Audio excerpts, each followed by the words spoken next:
Tanto sofrimento à minha volta, quantos corações enfraquecidos, tantas dores e desilusões, quantos neste mundo estão perdidos.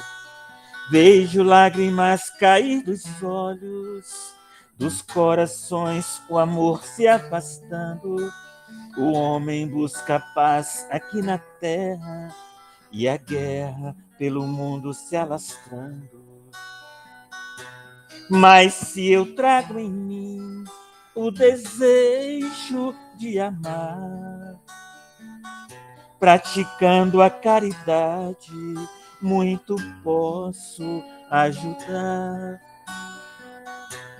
Mas se eu trago em mim a semente desse amor, que brota dentro do meu peito e se abre como a flor, mas eu sou capaz de fazer a diferença. Hoje eu sei que a lei de Deus está na consciência.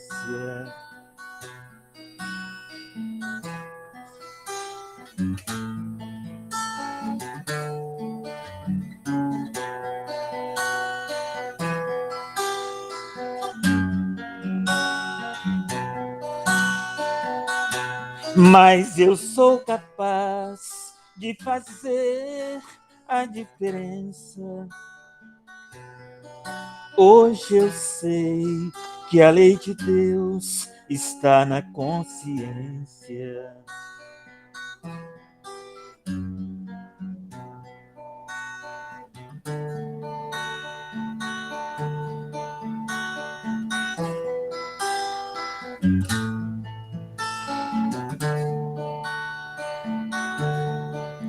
Se você sente vontade de chorar, não tenhas medo. Chora.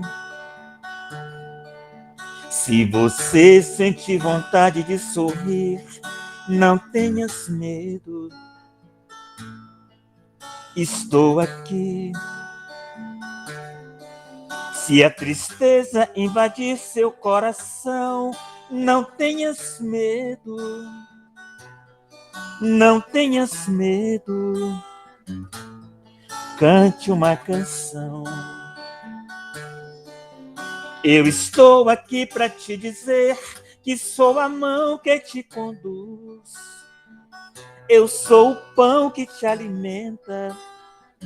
Na sua estrada eu sou a luz.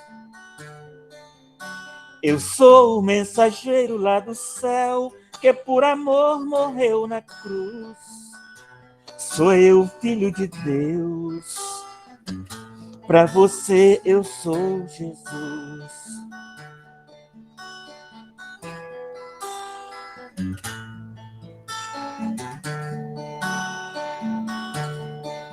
Se você sente vontade de chorar, não tenhas medo.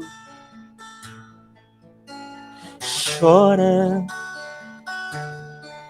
Se você sente vontade de sorrir, não tenhas medo. Estou aqui. Se a tristeza invadir seu coração, não tenhas medo. Não tenhas medo. Cante uma canção. Eu estou aqui para te dizer que sou a mão que te conduz. Eu sou o pão que te alimenta. Na sua estrada eu sou a luz. Eu sou o mensageiro lá do céu, que por amor morreu na cruz. Sou eu, filho de Deus. Para você eu sou Jesus.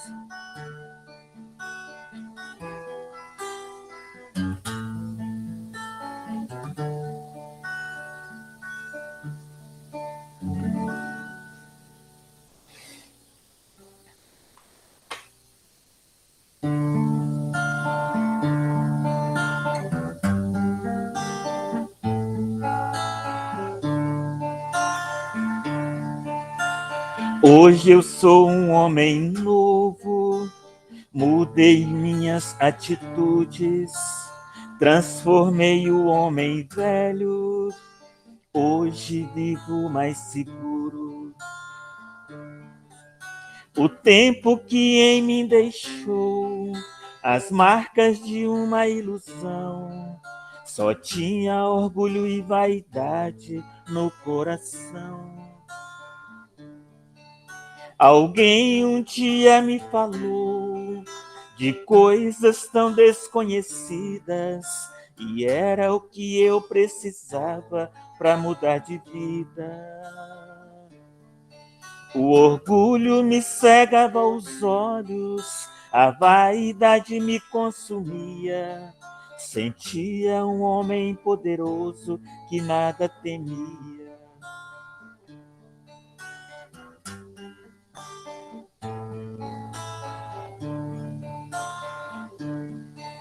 Alguém um dia me falou de coisas tão desconhecidas e era o que eu precisava para mudar de vida. O orgulho me cegava os olhos, a vaidade me consumia. Sentia um homem poderoso que nada temia. Hoje eu sou um homem novo, mudei minhas atitudes, transformei o homem velho, hoje vivo mais seguro.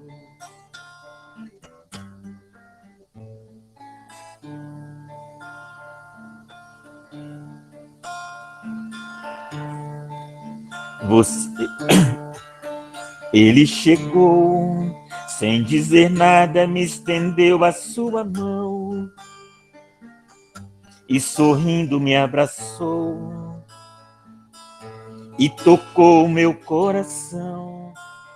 Logo a multidão se fez naquele dia para ouvir a sua voz. E o que ele dizia, logo a multidão se fez naquele dia para ouvir a sua voz. E o que ele dizia foi numa tarde tão linda, quando o sol se pôs, olhando em meus olhos. Assim ele se foi, foi numa tarde tão linda, quando o sol se pôs, olhando em meus olhos. Assim ele se foi. Jesus, filho de Maria, pra mim apareceu naquele dia. Jesus,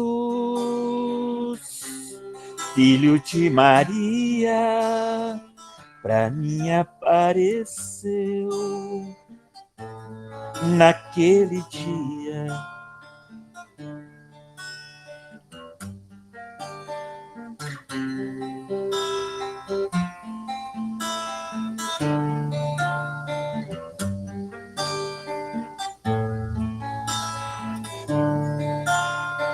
Foi numa tarde tão linda, quando o sol se pôs, olhando em meus olhos. Assim ele se foi, foi numa tarde tão linda, quando o sol se pôs, olhando em meus olhos. Assim ele se foi. Jesus, filho de Maria, pra mim apareceu naquele dia. Jesus, filho de Maria, pra mim apareceu naquele dia.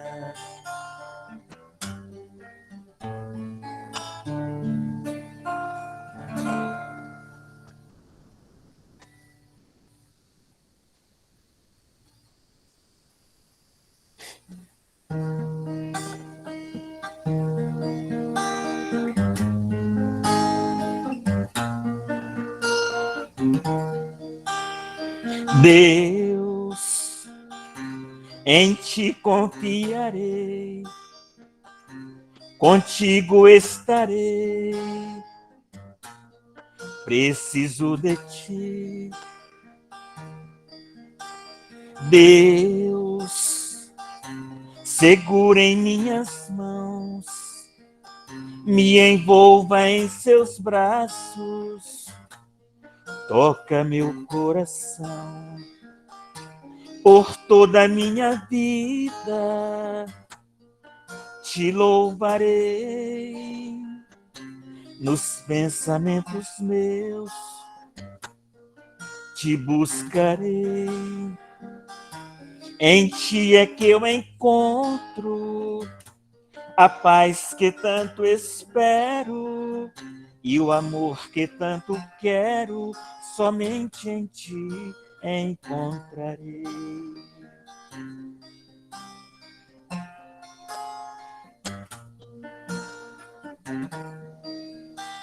Deus, em ti confiarei, contigo estarei, preciso de ti. Deus, segura em minhas mãos, me envolva em seus braços, toca meu coração. Por toda a minha vida te louvarei, nos pensamentos meus te buscarei. Em ti é que eu encontro a paz que tanto espero e o amor que tanto quero, somente em ti encontrarei. Em ti é que eu encontro a paz que tanto espero e o amor que tanto quero, somente em ti encontrarei. Encontrarei.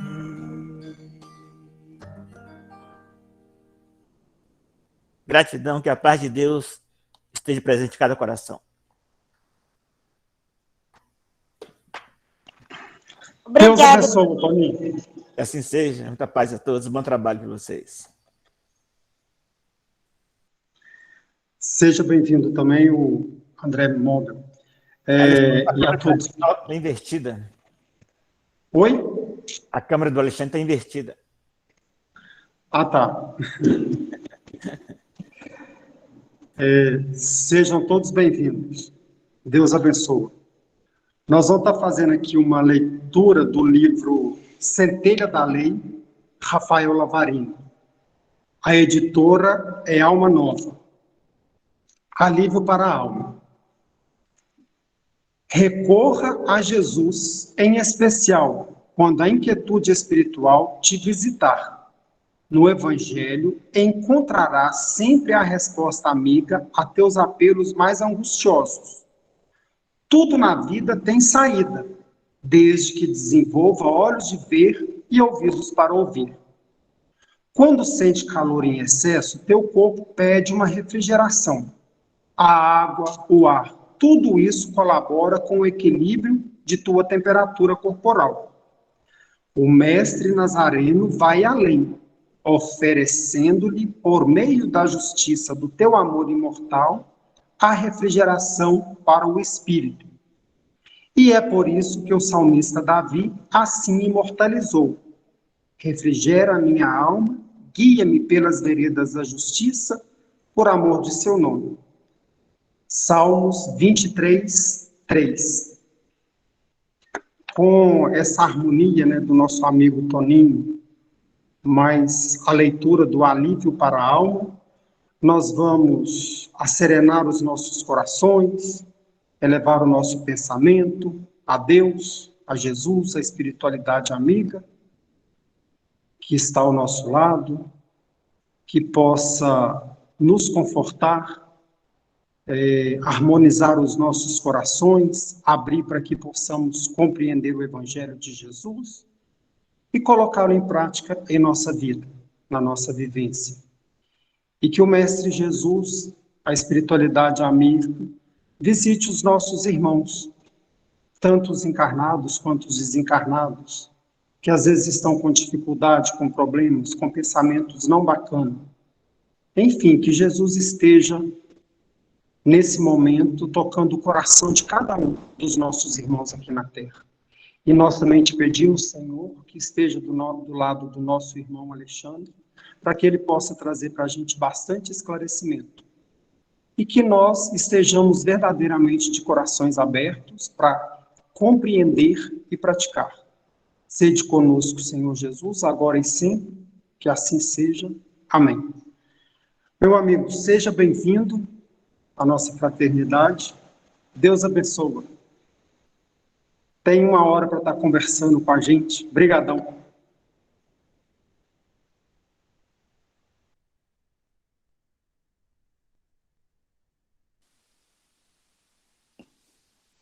Vocês estão me ouvindo? Boa noite a todos. Sim. Muito obrigado. Que bom. Boa noite a todos. Muito obrigado pelo convite, primeiramente. O Antônio Carlos pela música, né? Muito bonito, Antônio. Parabéns. Obrigado, amigo. Bom, então, meus amigos, hoje nós vamos fazer um estudo, né?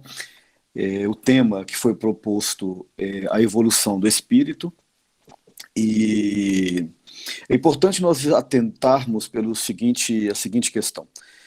Normalmente as palestras espíritas, né, elas têm três direções, digamos assim. O evangelho, né, o aspecto religioso, que é consolador, né, o aspecto doutrinário, porque a doutrina espírita ela está montada em cima de revelações, né, de entendimentos, de postulados, e também o aspecto filosófico, né, que forma a estrutura, a base da nossa doutrina. E hoje nós nos propomos a fazer um estudo, né, com viés mais doutrinário e também filosófico, o que também não tira, naturalmente, o objetivo que é o do consolo, né, que está dentro da base da proposta religiosa da doutrina espírita. Eu digo isso porque muitas vezes as pessoas elas esperam, né, na maioria das vezes, dos estudos, das palestras espíritas, um acolhimento mais do lado do conforto, né, do consolo. Mas eu acho muito importante também nós trabalharmos sempre a questão doutrinária, a questão filosófica da doutrina espírita, porque é assim que ela se propõe, né? O Allan Kardec fala que o progresso moral, né, advém do intelectual, decorre deste, nem sempre o acompanha. E se nós realmente pararmos para analisarmos, né, a evolução da raça humana aqui no planeta Terra, nós vamos perceber que essa evolução só começou a acontecer a partir do momento em que nós começamos a entender como funcionam as coisas, como funciona as nossas vidas, como funciona o universo, né? A construção dos saberes é que proporcionou a transformação moral do homem, apesar de que, né, nós estamos ainda muito aquém daquilo que nós consideraríamos como uma vida justa, né? Mas evidentemente que nós estamos numa proposta de evolução em todos os aspectos. Pois bem, então deixa eu só acabar de ajeitar minha câmera aqui, que ela está um pouquinho fora do foco. Bom, então, falando sobre essa questão do conhecimento, né, nós vamos analisar um pouquinho a história da humanidade, a gente para entender isso. No passado, né, e quando eu digo no passado, eu vou lá até 5.000, 4, 3.000 anos atrás, o homem vivia o período da mitologia, né? E neste período é quando o homem não tinha respostas plausíveis para os acontecimentos é, que traziam inquietação, né? Tragédias, inundações, mortes, guerras, fenômenos naturais como furacão, terremoto, né, que causavam muitas desgraças, muitas tristezas, muitas perdas. Então, nesse período, né, chamado de período mitológico, as civilizações buscavam, né, como por falta de conhecimento, respostas dentro de uma mitologia, né, uma construção mitológica. Daí surgiu aquela ideia dos vários deuses, né, Deus da fartura, a deusa do amor, a deusa da fertilidade, né? Por exemplo, uma mulher não podia se engravidar, não conseguia ter filhos, aí recorria-se à deusa da fertilidade, né? A fome batia, né, por algum fenômeno natural, aí recorria-se ao deus, né, da agricultura, enfim. Nesse período, então, criou-se esse amuleto, né? As pessoas buscavam soluções mitológicas.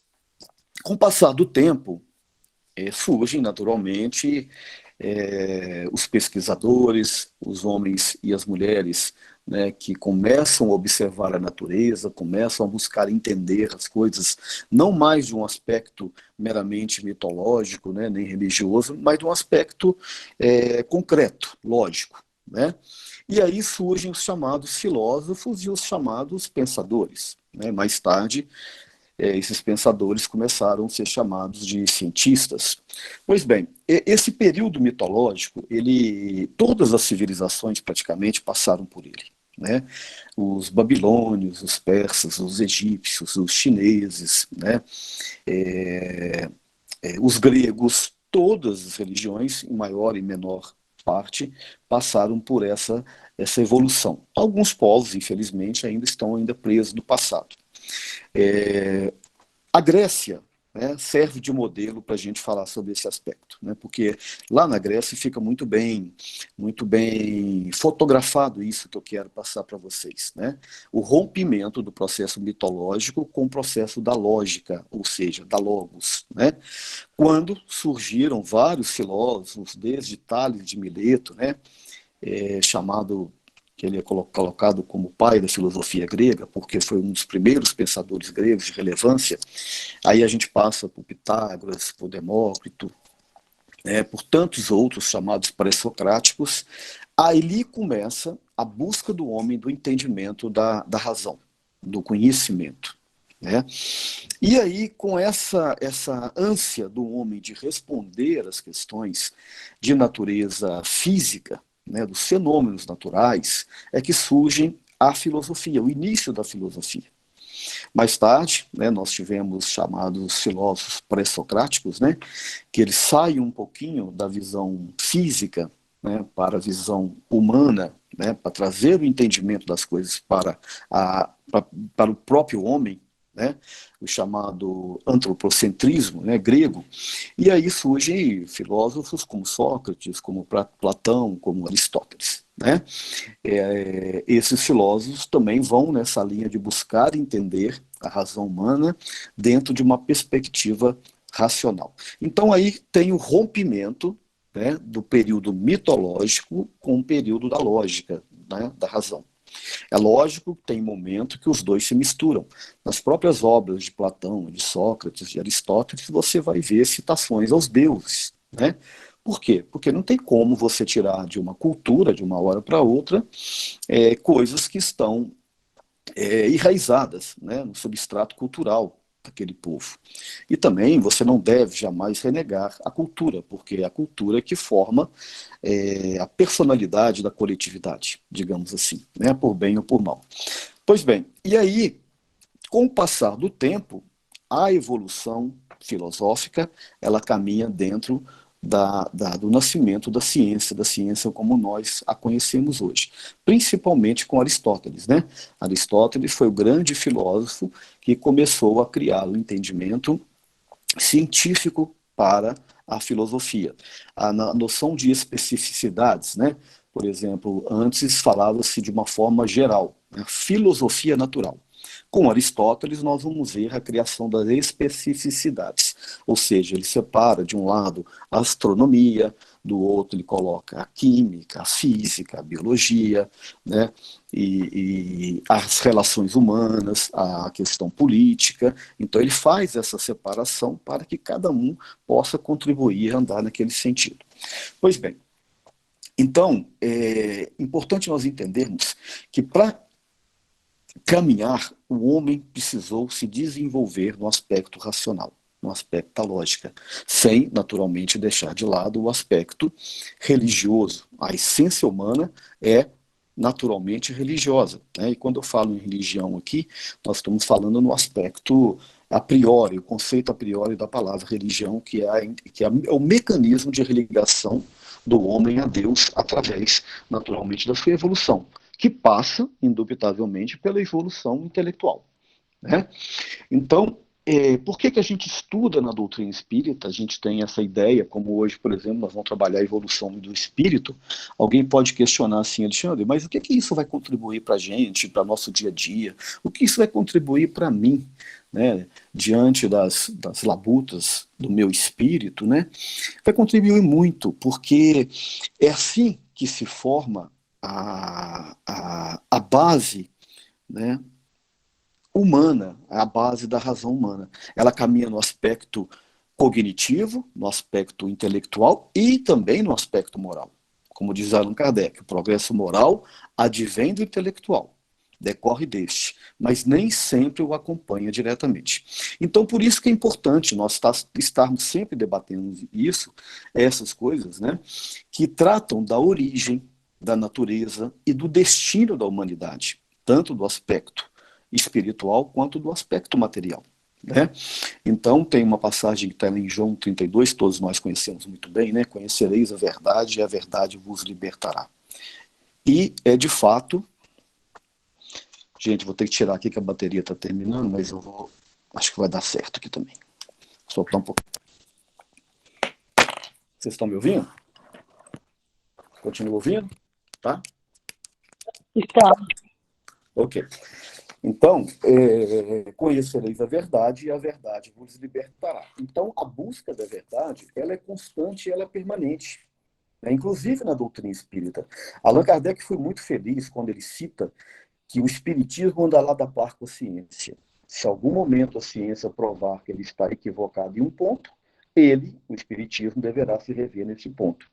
Isso é muito importante, porque a gente entende que a doutrina espírita é uma doutrina evolucionista, naturalmente, né? Ela não está fechada em ritos, nem fechada em dogmas, e nem em proselitismo. Então, o espiritismo anda lá da par com a ciência. Se algum momento a ciência provar que ela está equivocada, nós deveremos nos rever nesse ponto. Até agora, parece que os postulados espíritas não estão equivocados, pelo menos até onde a gente tem informação. Mas se futuramente provar que alguma coisa de um conceito espírita está errado, a doutrina espírita se adequa a essa questão, né? E a grande dificuldade da maioria das religiões foi exatamente nesse aspecto, aonde surgiram os dogmas e os proselitismos, né? Que você coloca uma verdade como inquestionável, se em algum momento a ciência prova que aquilo ali está errado, como é que vai ficar, então, a sua religião, os seus dogmas, né? Vão cair em frustração.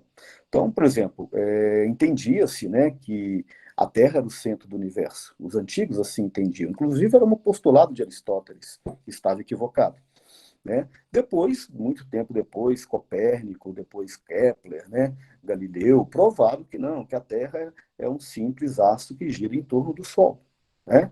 E é um grãozinho de poeira na imensidade cósmica, né? Pois bem, mas a teoria escolástica, a filosofia escolástica, que era a base da religião católica na Idade Média, colocava isso como verdade inquestionável.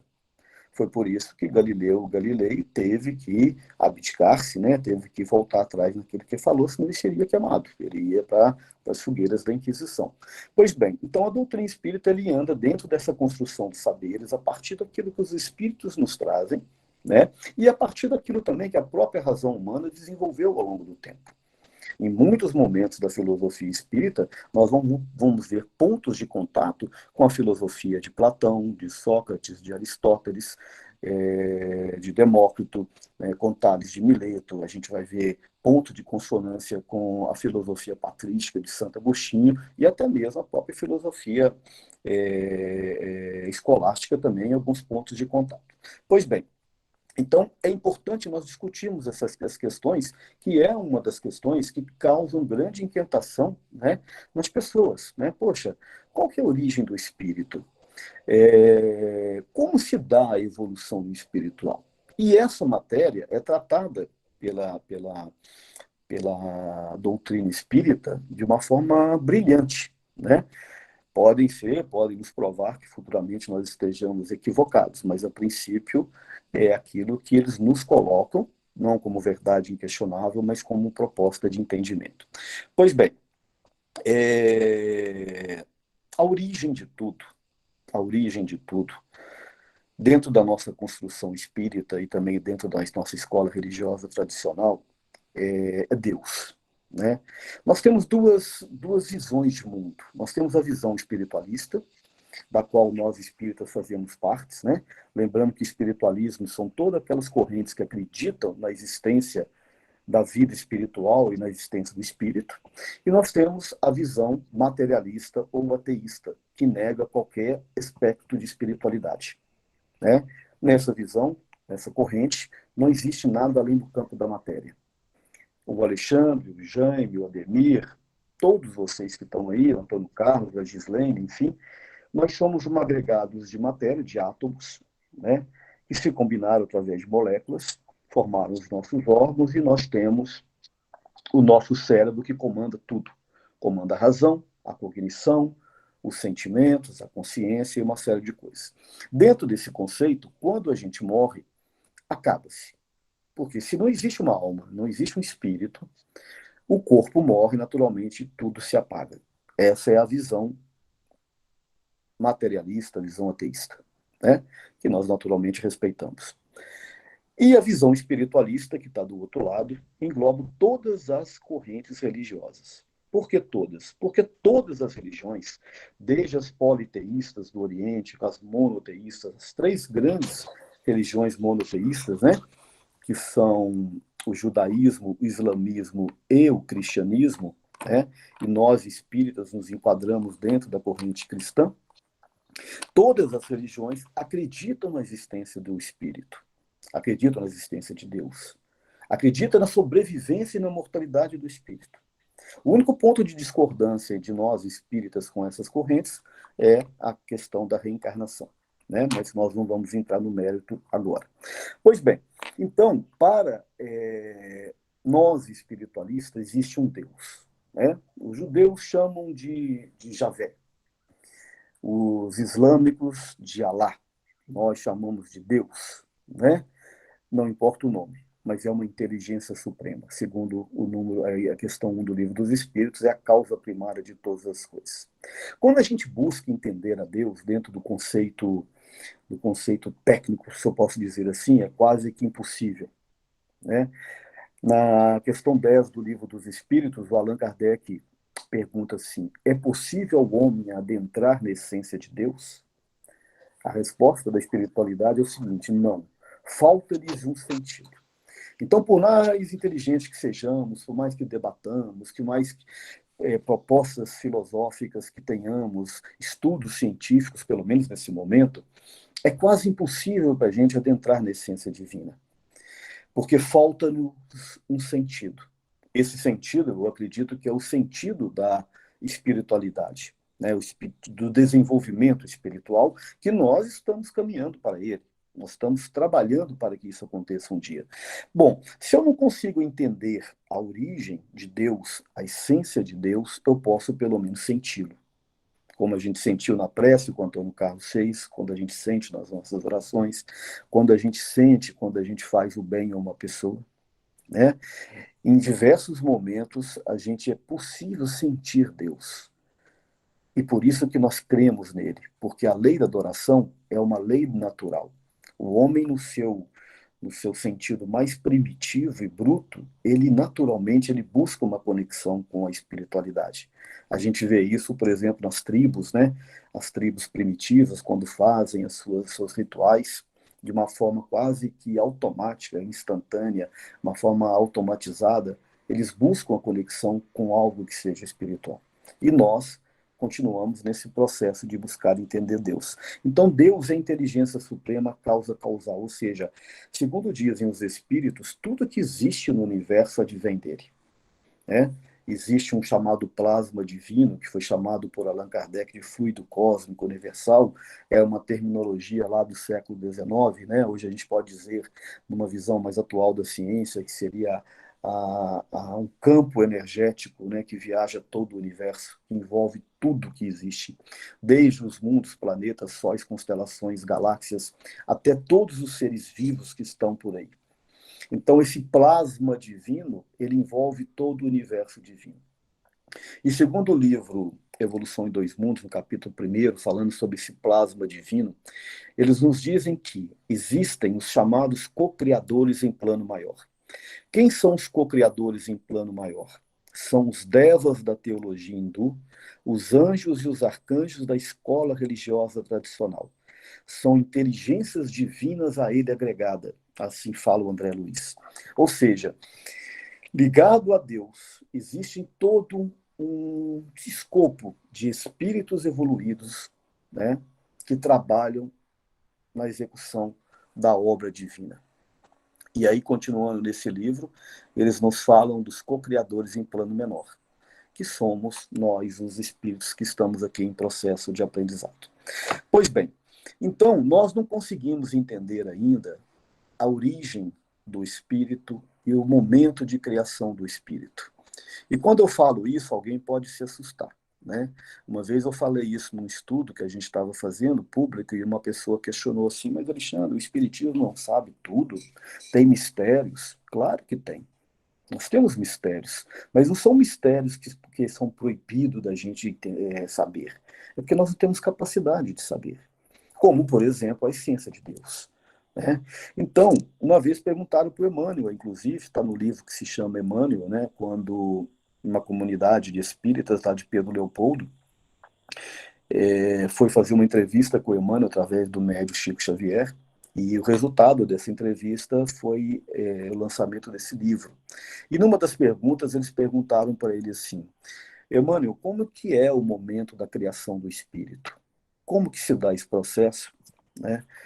E aí ele, humildemente, ele responde, olha, na esfera espiritual onde eu estagio, é para nós outros uma incógnita.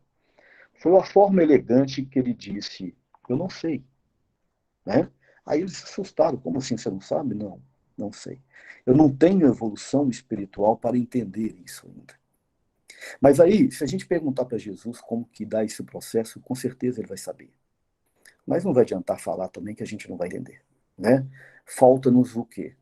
Esse sentido que o Allan Kardec fala lá na questão 10 do Livro dos Espíritos. Bom, se não é permitido a gente ainda entender esse Fiat Lux, esse momento da criação do espírito, já não é permitido entender como que se dá o processo de evolução do espírito, né? Estudando as obras de André Luiz, estudando as obras de Allan Kardec, a gente já consegue compreender o processo da evolução do espírito, que é o que nós vamos tratar hoje aqui nessa noite, né? Pois bem, lá na questão 23 do Livro dos Espíritos, o Allan Kardec pergunta assim, o que é o espírito? Mentira, não tem um artigo. O que é o espírito? Não tem um artigo definido. A resposta é o princípio inteligente do universo. Todos nós sabemos dessa resposta, né? Mas é interessante que lá na questão 76, um pouquinho para frente, o Allan Kardec faz uma pergunta muito parecida, ele pergunta assim, qual a definição para espírito? E o espírito aqui está escrito com E maiúsculo, na 23 com E minúsculo, que também parece que não tem nada a ver, né? Mas tem. E aí, na questão 76, eles respondem assim para ele, os seres inteligentes da criação. Então vamos entender isso, né? Porque em um momento ele fala que o espírito é o princípio inteligente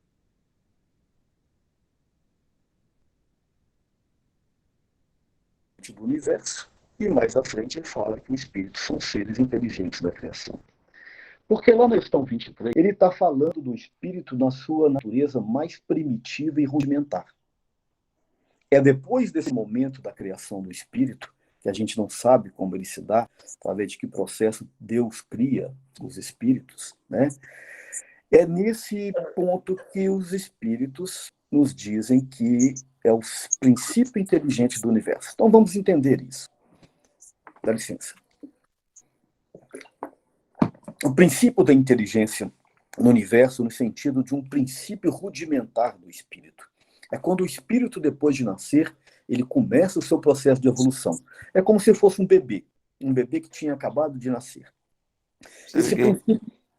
Esse princípio inteligente foi criado simples, ignorante e perfectível.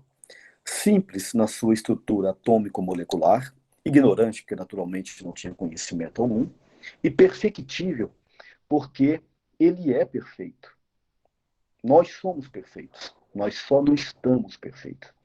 Quando nós dizemos perfectível, é porque nós estamos no processo de perfeição, de desenvolvimento da nossa perfectibilidade, né? E aí, esse espírito passa por toda uma trajetória de evolução que é multissecular, que é multimilenar, que nós vamos tratar dela daqui a pouco. E aí, eu vou dar um pulinho lá na questão 76 de novo, né? Quando Allan Kardec reformula a pergunta e fala assim, qual a definição para espírito, e aqui espírito com E maiúsculo, e eles respondem os seres inteligentes da criação, é porque aqui eles já estão tratando o espírito na fase hominal que nós estamos hoje. Nós não somos mais aquele princípio inteligente rudimentar. Aliás, somos. Só que hoje nós estamos potencializados. Hoje nós somos os seres inteligentes da criação. Só que no meio desse caminho existe um processo multissecular de evolução desse princípio inteligente para que ele chegasse à condição que nós estamos hoje. E é isso que nós vamos tentar desenvolver com vocês a partir de agora. Pois bem, eu vou recorrer aqui também ao Livro dos Espíritos, na questão 540, depois os senhores também podem recorrer aí. Lá na questão 540, tem uma resposta para Allan Kardec. Só um minutinho que a página se perdeu. Bom, a pergunta que eles fazem é a seguinte: os espíritos que exercem ação nos fenômenos da natureza operam conhecimento de causa, usando do livre-arbítrio o perfeito efeito do instinto ou irrefletivo impulso? Aí eles respondem, uns sim, outros não. Estabelecemos uma comparação e vem falar sobre as miríades dos animais, uma série de coisas. Mas o que me chama a atenção aqui, que eu quero compartilhar com vocês, é lá no final dessa resposta, aonde os espíritos assim dizem a Allan Kardec. É assim que tudo se serve, que tudo se encadeia na natureza, desde o átomo primitivo até o arcanjo, que também começou por ser átomo. Admirável lei da harmonia, que o vosso acanhado espírito ainda não pode compreender o seu conjunto. Então vejamos, vamos pensar sobre isso aqui. O Allan Kardec, então, aliás, os espíritos respondem a Allan Kardec, que na natureza tudo se encadeia desde o átomo primitivo até o arcanjo, que inclusive o arcanjo, começou no próprio átomo. Quando eu vi isso, né, participava de um grupo de estudos, né, numa casa espírita daqui de Divinópolis, e eu recém-chegado à doutrina espírita, ali pelos idos de 2004, 2005, eu fiquei assim, poxa, esse povo aqui é tudo maluco, né? Só tem maluco nisso aqui. Eu custei entender isso não entrou na minha mente. E aí passaram-se os dias, os meses, os anos, e eu comecei a estudar. Aí depois eu fui entender o que eles queriam dizer. É muito maluco, né? mas é muito racional o que eles nos dizem. De todos os conhecimentos, poucos conhecimentos que eu tenho, né, de alguma religião ou de alguma filosofia, foi a resposta mais plausível e racional que eu já vi com relação à proposta de evolução do espírito. Ou seja, para a ideia espírita, o espírito, o princípio inteligente do universo, que foi criado um dia por Deus, sabe-se lá como, sabe-se lá onde. Esse princípio inteligente, ele aporta na matéria primitiva, né? E evolui a partir dela, desde o átomo primitivo até o arcanjo, que inclusive o arcanjo, começou no próprio átomo. Olha que maravilha que é isso, né? Olha que isso dá um nó na cabeça da gente, né? E quando a gente fala isso, às vezes numa palestra pública, dentro de uma casa espírita, com pessoas que não conhecem a doutrina espírita, as pessoas realmente ficam embaraçadas com isso, né? Mas faz todo sentido. E aí você começa a ler as obras espíritas, você vai principalmente, né, para André Luiz, e você penetra lá em Evolução em Dois Mundos, você vai nas obras do André Luiz e tantos outros pensadores também, você vai em Leon Denis, você vai em Emmanuel, né, e você começa a formar esse quebra-cabeça, e tudo começa a fazer todo sentido. Por exemplo, o Emmanuel diz o seguinte: o mineral é atração, o vegetal é sensação, o animal é instinto, o homem é a razão e o anjo é a divindade. Então, olha que interessante, né? Quer dizer, então, que o princípio inteligente do universo, que somos nós, né, que segundo a fala do André Luiz no livro Evolução em Dois Mundos, que esse princípio inteligente gastou desde os primeiros vírus e protoplasma da Terra aproximadamente 15 milhões de séculos para começar a emitir ondas de pensamento contínuo. Olha que coisa fantástica.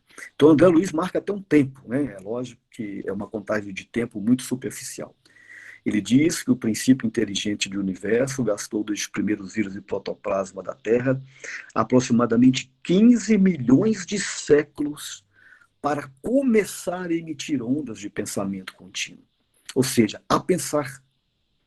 Né? E aí a gente está trabalhando aqui o homem na sua natureza primitiva, quando ele sai, quando ele adentra o reino de humanidade. Então, essa viagem do princípio inteligente pela matéria menor, né? Pelo mineral, pelo vegetal, pelo animal, até adentrar o reino nominal, levam-se milhões e milhões e milhões de séculos. Para quê? Para que o princípio inteligente vá se potencializando nas suas experiências, seja no reino mineral, seja no vegetal, seja no animal, até construir a sua individualidade, a sua razão no reino hominal. Aí começa o grande processo de evolução do espírito, aquilo que fala a questão 76. Qual a definição para espírito, com E maiúsculo? Os seres inteligentes da criação. Então, hoje nós somos os seres inteligentes da criação, porque o nosso princípio inteligente gastou milhões e milhões de séculos viajando nessas matérias menores para se potencializar, para se desenvolver. E isso é fantástico, gente. Isso é maravilhoso. Essa é a grande mecânica da criação divina, é o grande milagre divino. Né? Se imaginar que eu que vos falo e vocês que nos ouvem, né? Que nós temos uma história multissecular de experiências diversas nesses reinos. Para quê? Ora, porque assim nós vamos nos potencializando, nós vamos aprendendo, né? Aprendendo lá no mineral, na atração do mineral, na sensação do vegetal, no desenvolvimento dos instintos nos animais, para aí sim ganharmos a possibilidade de entrarmos no reino hominal onde nós estamos hoje. Pois bem, eu falei para vocês do Leon Denis, né? Que, não, falei do Emmanuel, eu não falei do Leon Denis. O Leon Denis também tem uma passagem dele que eu já vi um pensador espírita discordar, dizendo que essa passagem não era dele, mas é de fato. Ele diz assim: o espírito dorme no mineral, sonha no vegetal, se agita no animal, se desperta no hominal e se transcende no angelical. Ou seja, Leon Denis vem corroborar o mesmo ponto de vista do Allan Kardec. Lembrando que Leon Denis foi chamado apóstolo do Espiritismo, né? Foi quase que o Paulo de Tarso do Espiritismo, né? Porque quando Allan Kardec desencarna, o homem que foi incumbido de continuar a obra espírita e levar isso para a Europa e depois para o Brasil foi o Leon Denis. Então, ele também caminha nesse mesmo ponto de vista, nessa mesma ideia. Vou repetir a você, e você que você já conhece, mas é importante a gente repetir. O espírito dorme no mineral, sonha no vegetal, se agita no animal, se desenvolve no hominal e se transcende no angelical. Ou seja, corroborando com aquilo que o Allan Kardec diz na questão 540, né? Que esse princípio inteligente, ele viaja nessas matérias menores milhões e milhões e milhões de anos. Aí alguém pode perguntar, Alexandre, mas como que se dá isso? Isso é muito complexo. É muito complexo. Mas isso se dá através das leis de Deus, das leis divinas, né? Esses determinismos divinos, eles são automatizados nos reinos inferiores da criação. Isso acontece o tempo todo, de uma forma quase que automática, através das leis de Deus. Então, nesse momento, imaginem vocês que em torno de nós, né, dos animais, das plantas e até mesmo dos átomos, né, estão estagiando uma quantidade infinita de princípios inteligentes, inclusive no nosso próprio corpo, sendo que o nosso corpo é composto por átomos, né? Então, é tudo muito bonito, é tudo muito maravilhoso. E aí, hoje, né, por exemplo, a gente vê os traços dessa experiência do princípio inteligente no nosso próprio corpo, né? Por exemplo, os instintos, os automatismos fisiológicos, por exemplo, aquilo que faz com que o nosso coração pulse automaticamente, que o sangue circule pelas nossas veias e artérias automaticamente, né? A nossa respiração é automática, você não fala assim, eu vou respirar. Você não manda a ordem para o seu coração, bata. Não, ele bate sozinho. Porque tudo isso foram experiências que o princípio inteligente passou nessas matérias menores para que o espírito fosse potencializando até ele estar na condição de adentrar o reino de humanidade. No reino animal acontece um upgrade, digamos assim, né? O princípio inteligente ele adquire a sua individualidade. No vegetais, né, nesses outros meios, nós temos as miríades, né, quase que coletividades. Mas no reino animal, o princípio inteligente adquire a sua individualidade. E nos reinos animais, que também têm graduações, porque todos eles têm graduações. Nós vamos no mineral, tem graduações, nós temos os cristais clorofilados, que é uma transição entre o mineral e o vegetal. Nós temos os reinos vegetais, que têm várias graduações. Aí nós temos uma transição do reino vegetal para o reino animal, que também tem graduações, são chamados zoófitos, e depois do reino vegetal para o reino animal, também tem um processo de transição. E assim, no animal, como eu estava dizendo para vocês, o princípio inteligente adquire a sua individualidade, né? E dentro desse processo de evolução, por isso que a gente diz que os animais têm alma, e realmente têm uma alma. É lógico que é uma alma mais primitiva, né? É um corpo espiritual que está num processo de desenvolvimento, é um corpo espiritual quase que denso, né? E, mas aí no reino animal, nós vamos ter contato com os instintos de conservação, os instintos de reprodução, e todos os instintos que demandam a existência e a sobrevivência desses animais. Então, nos reinos animais, nós temos graduações também. Nós temos os animais mais primitivos, nós temos as feras, né? E temos os animais, né, que são os chamados mamíferos superiores, como o cavalo, como os macacos, os chimpanzés, né, como os cachorros, os gatos. São animais que já estão numa escala mais evoluída dentro do reino animal. E esse princípio inteligente, né, ele passa por essas múltiplas experiências também, até que, enfim, ele tenha condições de adentrar o reino hominal. Lembrando, gente, que essa evolução ela pode se dar unicamente num planeta, mas pode se dar também em outros planetas. Muitas vezes o princípio inteligente não se desenvolve, não continua a sua trajetória ligada exclusivamente a um único planeta. Não quer dizer que nós estejamos aqui no planeta Terra desde o início. Pode ser que sim, pode ser que não.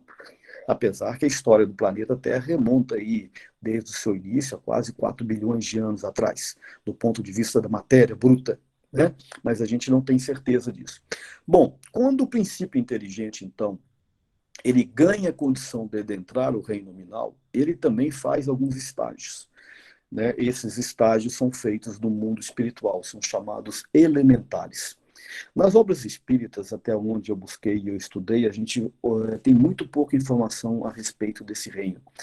Seria um reino transitório, onde esses espíritos estagiam, né, nos fenômenos naturais, nas matas, nos rios, nas cachoeiras, mas eu, sinceramente, eu não tenho informações nem conhecimento para falar sobre essa questão. O fato é que, quando o espírito está já numa condição X de evolução, ele é capaz de adentrar no reino nominal. Para que isso aconteça, ele tem que ter passado por todas essas fases de evolução, desenvolvido a sua individualidade e desenvolvido todos esses potenciais que eu vos falei. Por quê? Porque o perispírito precisa agora ter um upgrade de desenvolvimento para encarnar nas suas primeiras encarnações. Logicamente, as primeiras encarnações desses espíritos vão ser em mundos primitivos, como a Terra já foi outrora, né? Hoje nós sabemos, pelo menos didaticamente, que a Terra está na terceira fase, né, da sua regeneração, passou pelo mundo primitivo, o mundo de prova e expiação, e a gente está transitando para o mundo de regeneração. As primeiras encarnações desses espíritos, naturalmente, se dão nesses mundos primitivos. Um espírito primitivo, ele tem que naturalmente encarnar em espíritos, em mundos primitivos. Por quê? Porque o perispírito deles ainda é, de certa forma, tão limitado e tão primitivo, o André Luiz fala, inclusive, sobre isso também, né, que os espíritos que habitam as tabas, que habitam essas tribos, né, falando aqui com muito respeito, tá, gente? Quando a gente fala desses aspectos, a gente fala com muito respeito, não quer dizer que um espírito que mora no meio de uma selva, né, seja menor do que nós em nenhum aspecto. Nós estamos falando aqui no aspecto de desenvolvimento, né? E aí, esses espíritos, nas suas primeiras encarnações, eles têm uns perispíritos muito densos. Então, segundo André Luiz diz, é muito comum nessas tabas, né, nesses núcleos mais primitivos, os espíritos desencarnarem e não conseguirem sair daquele núcleo aonde eles estão. Eles ficam vivendo ainda a vida espiritual da tribo, ligada praticamente à tribo. Por quê? Eles não conseguem adentrar o mundo espiritual, eles têm dificuldades, eles têm medo, inclusive. Porque eles têm uma densidade perispiritual tamanha que para eles é muito mais fácil ficar preso ao cotidiano das tribos do que penetrar nos mundos espirituais. Pois bem, com o passar do tempo, então a gente entende que as primeiras encarnações do espírito nesses mundos primitivos, as reencarnações são rápidas. Não tem necessidade de ficar muito tempo no mundo espiritual. Por quê? Porque ele não tem a condição nem perispiritual e nem cognitiva de entender onde ele está, de entender as coisas do mundo espiritual. Então, quase que ele encarna e desencarna automaticamente, até ele construir um desenvolvimento tal que permita com que ele possa começar a viver nos mundos espirituais. Então, existe uma escala que é o seguinte: o espírito primitivo, ele vai e volta rapidamente, depois, quando chega numa graduação mediana, como nós, aí a gente alterna tempos encarnados e bons tempos no mundo espiritual. Porque aí nós já temos uma condição de desenvolvimento e adaptação ao mundo espiritual, que é o mundo de desenvolvimento real, é ele. Porque a nossa essência, a nossa natureza é espiritual. Apesar de termos um perispírito, apesar de termos ainda necessidade da matéria, mas a nossa essência é espiritual. E a partir do momento que o espírito chega numa condição muito evoluída, ele não precisa mais ficar bons tempos aqui na Terra. Ele vem aqui uma vez ou outra, Por quê? Ele é muito mais útil do lado de lá. Do lado de lá ele se desenvolve, ele estuda, ele assessora quem está do lado de cá. Né? É por isso que eles ficam alguns séculos no mundo espiritual, porque lá eles são muito mais úteis, a não ser que eles tenham missão aqui na Terra, como é o caso do Chico Xavier, como é o caso, né, desses grandes espíritos que vêm nos visitar de vez em quando, Madre Teresa de Calcutá, Dom Helder Câmara, né? Esses espíritos que vêm trazer o consolo e o exemplo para nós. Pois bem, o caso de Jesus é um caso atípico, né? Jesus é um espírito do nível crístico, né? Onde nós entendemos, até onde nós entendemos, ele é a maior autoridade espiritual do planeta. Então ele veio aqui, segundo a gente entende, uma vez só, para trazer a sua grande mensagem, que é a mensagem do Evangelho. Então, alguém pode dizer, mas como que Jesus encarnou-se um espírito tão evoluído, um espírito crístico, né? Dizem que a reencarnação de Jesus foi altamente complexa, né? Teve todo desenvolvimento atômico, perispiritual, que realmente eu não conheço, não posso nem falar a respeito, para que esse espírito pudesse adaptar a frequência do nosso planeta, que é uma frequência baixa. Infelizmente, ainda é uma frequência muito baixa. Mas essa é outra história. Pois bem, então, a ideia, então, dos espíritos, né, é que esse princípio inteligente começa agora a alternar as suas experiências no mundo físico e no mundo espiritual.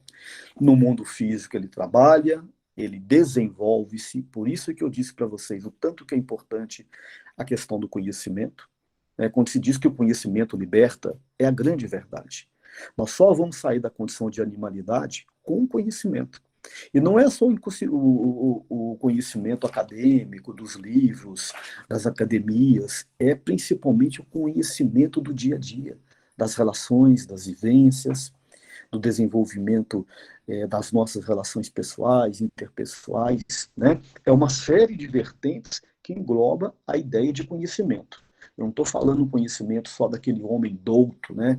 Da mulher culta, não, estou falando do conhecimento geral. A gente olha para o Chico Xavier assim e pensava, poxa, o Chico só tinha primário, né? O Chico era um espírito pouco desenvolvido intelectualmente. Nós estamos muito enganados, né? Ali tinha um espírito com uma graduação intelectual absurda, né? Porque se ele não tivesse, os espíritos jamais conseguiriam se conectar a eles.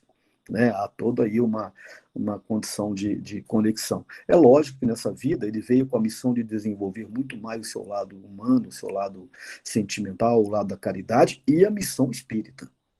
E a missão espírita.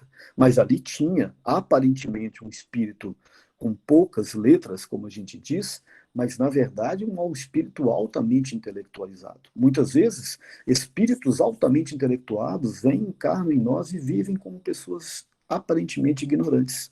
Quando você vê uma pessoa que é muito boa em todos os aspectos, uma pessoa muito humana, né? Fulano é muito humano, muito sentimental. Você pode saber que ali também tem atrelado ali uma pessoa de grande intelectualidade também, porque eles andam lado a lado. O progresso moral advém do intelectual. Nem sempre o acompanha, porque também a gente vê homens altamente evoluídos intelectualmente, mas moralmente muito desenvolvidos. Né? Isso aí, a história está recheada aí para a gente saber. Bom, meus amigos, então a ideia dos espíritos é essa, né? Que esse princípio inteligente que viajou milhões e milhões de séculos se potencializando, estagiando nesses reinos inferiores. Né? Alguém pergunta assim, Alexandre, então eu já fui uma pedra, eu já fui um animal, eu já fui uma planta? Sim, nós já estivemos. Nós já estivemos. E quando eu falo para vocês dos automatismos fisiológicos, por exemplo, a nossa respiração, né? Eu estou respirando aqui automaticamente. Tudo isso foi experiências do passado que hoje estão registradas em nós. Olha o nosso sistema respiratório e olha como funciona o processo das plantas, da fotossíntese. As trocas de gases, oxigênio, gás carbônico. Né? Pega a estrutura de uma folha de uma planta e olha ali a sua estrutura celular, se não é muito parecido com o nosso pulmão. Ou seja, tudo é uma agregação de potencialidades de conhecimento intrínsecos nesse automatismo fisiológicos que estão expressando em nós hoje, no nosso corpo físico, no nosso corpo perispiritual e principalmente na nossa essência, no nosso espírito. Então a obra é muito bonita, é difícil de compreensão, mas ela é muito maravilhosa. E é onde a gente entende também que à medida que nós vamos encarnando, desencarnando, nós vamos sutilizando o nosso perispírito. O corpo espiritual, né, essa estrutura psicossomática, né, que está acoplada aqui ao nosso corpo, né? O nosso corpo é, segundo nós entendemos, uma duplicata perfeita do nosso perispírito. Esse corpo espiritual, ele passa também por transformações. Se ele era muito denso nas nossas primeiras encarnações, como espíritos primitivos, hoje ele já é mais sutil. Mas à medida que vamos caminhando e vamos nos espiritualizando como seres e como homens, o nosso corpo espiritual ele também vai se utilizando. Para quê? Para que nós tenhamos condições de adentrar as regiões superiores mais nobres. É uma questão de similitude. Olha uma fala do André Luiz interessante que eu vou falar para vocês aqui. Ele diz assim, somente. A partir deu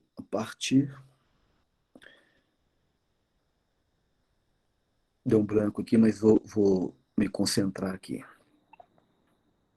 A partir do nosso pensamento, desenvolve-se em torno de nós um campo psicoeletromagnético do qual o nosso pensamento vibra em regime fechado, determinando assim o peso específico do nosso perispírito e o habitat que ele compete. Vamos entender isso aqui. A partir do nosso pensamento, a gente move em torno de nós uma estrutura psicoeletromagnética, que é a nossa aura, que o André Luiz chamou de carapaça fluídica. Essa estrutura psicoeletromagnética conversa permanentemente com nossa mente e com nossos sentimentos. E vai se desenvolvendo. E vai sutilizando o nosso perispírito. E definindo o habitat que ele compete depois da desencarnação. Olha que interessante. Quando a gente desencarna, por que a gente vai para a região A, B, C ou D? Para o céu, para o inferno, para o purgatório, para o umbral? É uma questão de frequência, de sintonia. O nosso corpo espiritual tem um peso específico. E o que determina o peso específico do nosso perispírito é a nossa mente, a nossa obra. Então, quando a gente desencarna, o corpo entra em colapso, em decomposição, quando o espírito finalmente desencarna, liberta-se do corpo, ele vai para as regiões espirituais que eles são compatíveis. Então, o espírito mau não adentra os lugares bons. Os bons adentram os lugares ruins, se quiserem. Mas é uma questão de frequência, de similitude, de vibração. Né? E aí a gente faz aqui um contato, né, com o Evangelho do Cristo, quando ele fala daquela passagem, né, das vestes nupciais. Você se lembra? Jesus estava lá, chegou uma pessoa, entrou e sentou na frente lá, numa determinada circunstância, que eu não sei qual é. Aí Jesus falou assim, acho que foi um casamento, as bodas, isso mesmo. Jesus falou assim, olha, quando fordes às bodas, não sente na primeira fila, pois que senão serei convidados a levantar e deixar lugar para outro. Né? Por quê? Porque para entrar no reino do meu Pai é preciso vestir as vestes nupciais. O que ele está falando aqui na nossa visão espírita? Do corpo espiritual. Para entrar no reino superiores é preciso vestir as vestes nupciais. O que representa a veste nupcial aqui no nosso mundo, na nossa cultura? Não é aquele véu branco que a noiva coloca, que representa o que? A pureza, a virgindade, né? Para Jesus cita esse exemplo, né? Ele está falando aqui da pureza do espírito. Para entrar nos reinos espirituais, na casa do meu Pai, é preciso vestir as vestes nupciais. Não tem como enganar. Não adianta chegar do outro lado, lá para negociar lá com Santo Antônio, olha, eu fiz coisa ruim, mas fiz coisa boa também, eu dei um dinheiro lá para a igreja, lá para o centro espírita, não, tudo bem. Nós vamos levar isso em consideração, mas seu perispírito não ajuda, não tem jeito de você entrar aqui. É uma questão de similitude, é uma questão vibracional. Né? Pois bem, e aí, essa é, segundo a nossa perspectiva, né, a grande e maravilhosa obra divina que os espíritos nos dizem nas obras espíritas, e é muito maravilhoso a gente pensar isso, né, e se a gente puder tirar uma conclusão de tudo isso, é que essa evolução só acontece com a prática do bem. Né? Não existe, como dizia Allan Kardec, fora da caridade não há salvação. Allan Kardec, quando fala isso, ele não está fazendo simplesmente uma crítica àquela frase que se usava na época, né, que fora da igreja não há salvação. Ele está dizendo que é o seguinte, olha, não se evolui sem fazer o bem. O dia que nós entendemos que fazer o bem é uma necessidade, o mal vai fazer o bem por espertalhão, por esperteza. Não existe outro caminho. Ou seja, não existe o caminho da prática do bem. E quando a gente fala caridade na perspectiva espírita, nós sabemos que não só é, né, a prática de dar as coisas, cestas básicas e tudo, que isso também é importante, mas é muito mais do que isso, né? A caridade, ela engloba a caridade moral, que é a mais importante de todas, né? É aquela em que a gente se condói pela dor alheia, que a gente tem compaixão, misericórdia, que a gente passa a entender que uma palavra amiga, ela é um suporte daquelas pessoas que sofrem, enfim, é uma série de coisas que você sabe muito bem do que eu estou falando.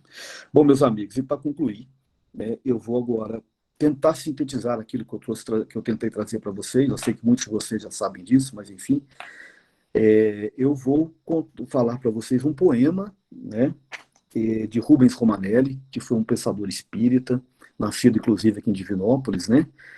Rubens Romanelli foi um homem que é um escritor, um professor, um homem muito inteligente, mas também um homem muito bom.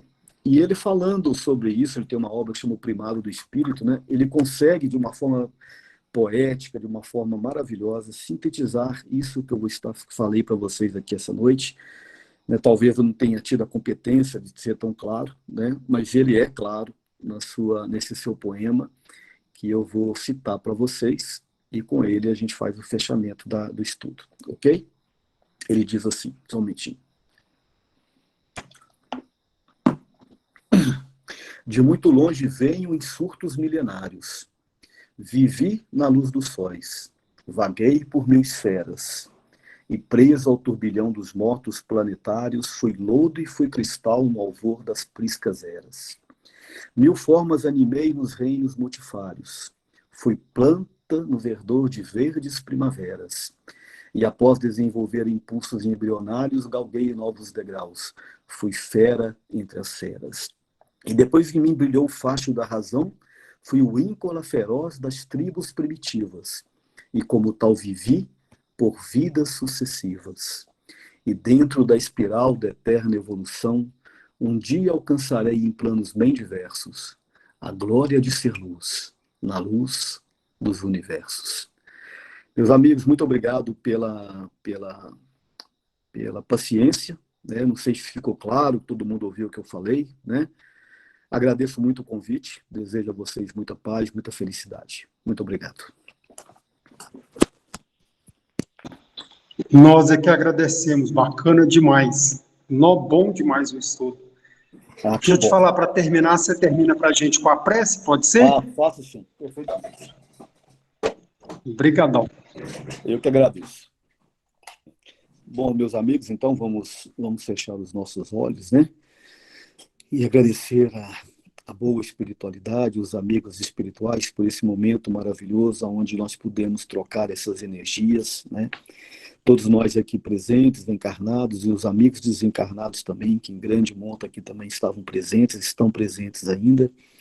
Agradecemos a presença deles, agradecemos a presença dos amigos protetores, dos amigos espirituais, do meu mentor amigo que pôde me acompanhar nesse estudo. Agradecemos a Jesus, nosso mestre, nosso modelo e guia, pela oportunidade, pela sua presença no nosso planeta, em nossos corações, a Deus que é nosso Pai Criador. Senhor, obrigado por esse momento maravilhoso, que essa mensagem possa penetrar no âmago de cada um de nós e dentro da cota de entendimento e merecimento possa contribuir para o nosso desenvolvimento e da nossa evolução. Senhor, olhe também para aqueles que sofrem, para os que estão abandonados, os que estão no seio de morte, para os que estão recentemente desencarnados, ainda não compreenderam a sua real situação, para os famintos, para os desesperados, para os angustiados, enfim, Senhor, que todos eles estejam atendidos pelo seu divino amor. Façai de nós, Senhor, instrumentos do seu amor, que nós possamos levar a sua mensagem o seu carinho, o seu amor, para onde nós estivermos, Senhor. Muito obrigado por essa doutrina maravilhosa que nos abraça, que nos revela, que nos orienta, mas que também nos chama às responsabilidades. Assim seja.